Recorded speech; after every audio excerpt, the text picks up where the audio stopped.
What's up, guys? So this is Ben Wise. We're here for the Ask Ben episodes. This is episode 2, where I do my best to answer as quickly as possible, hopefully in 5 minutes or less, questions that my athletes and other fans have thrown at me about training and different topics. All right. So again, this is going to be my best crack at this question. This question comes from Abbi Miller. She's one of my athletes that I program for, and she asked, I've heard you talk about programming for competitive athletes, but how do you outline a program for young adults having health issues of being overweight or older men and women to help them be mobile and independent for longer?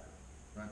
So basically when I hear that, I'm thinking of someone who's a GPP client who is certainly not an athlete and hasn't been in recent years. So in other words, a person with a higher biological age and a lower training age, right? So a higher biological age, like 60, right? Lower training age, like how many years have you been training? Say they've been training for 2 or 6 months or something like that. Like they haven't ever really been competitive. They haven't stuck with an exercise regimen for a long time. Right? That kind of person is what we're looking at, right?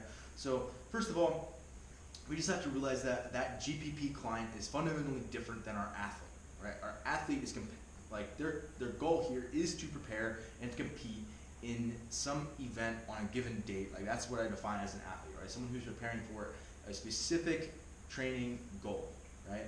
And again, that has a date and it has constrictions as to what it actually is, right? With a GPP client, typically things like, for example, body composition, hormone profile, even getting off medications and those sort of things, right? Just like health as a whole, that kind of is the end game, right? Whereas like the athlete, the only reason they should care about hormone profile or body composition or a whole bunch of other things like that is if it actually impacts their performance in the sport, which we know that a lot of those things do. But again, it's just different because that's the only reason that they should care about those things, right?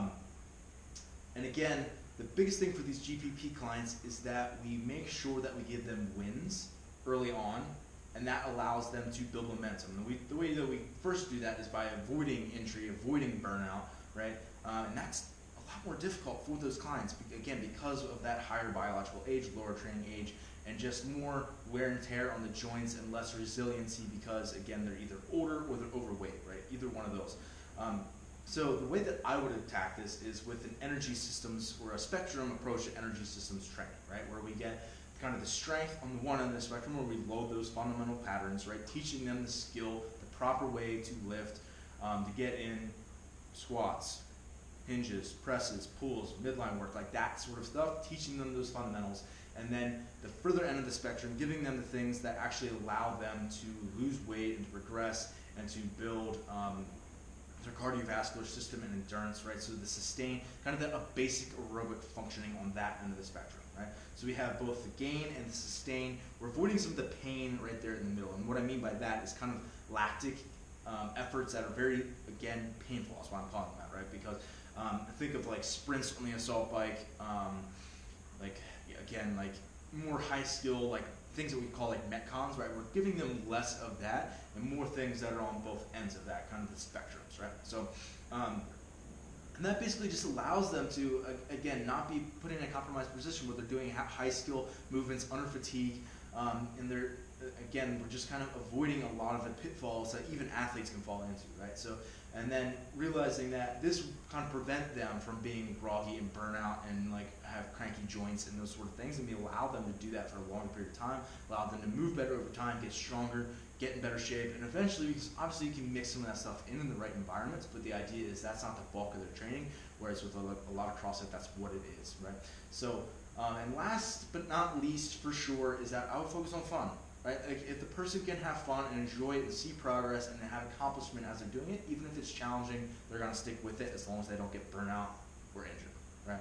So kind of create that environment for them, allow them to, again, sustain over time, give them kind of like interim goals that they can kind of focus on and go down and hunt and achieve, really work for. Right? So that's, again, where I would focus the biggest kind of pie of their training volume, and that's how I would program for athletes who are either overweight or elderly. Episode 3, there you have it. I don't know if it was 5 minutes or not. Hopefully it was. Let me know. Feel free to comment below, email me. I'll put my email down below if you got other questions for Ask Ben episodes, and if not, you can head over to ZOARfitness.com for more training info or for one-on-one